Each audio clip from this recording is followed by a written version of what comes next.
হযরত আনাস রাদিয়াল্লাহু থেকে বর্ণিত হন, তিনি বলেন হুজুর সাল্লাল্লাহু আলাইহি ওয়াসাল্লাম ইরশাদ করেছেন, আল জান্নাতু তাহতা আকদামিল উম্মাহাত, জান্নাত মায়ের পায়ের নিচে।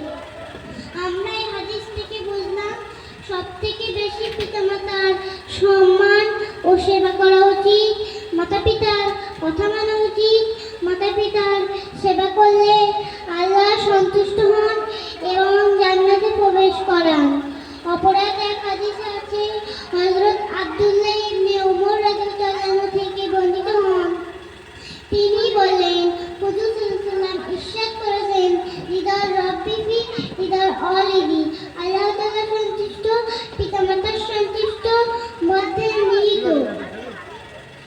সবথেকে বেশি পিতামাতার নাফরমানি করা মস্ত বড় গুনাহ। যার পিতামাতা তার উপরে সন্তুষ্ট, আল্লাহ তার উপরে সন্তুষ্ট হন। যে ব্যক্তি পিতামাতার অসন্তুষ্ট হন, আল্লাহ তার উপরে অসন্তুষ্ট হন।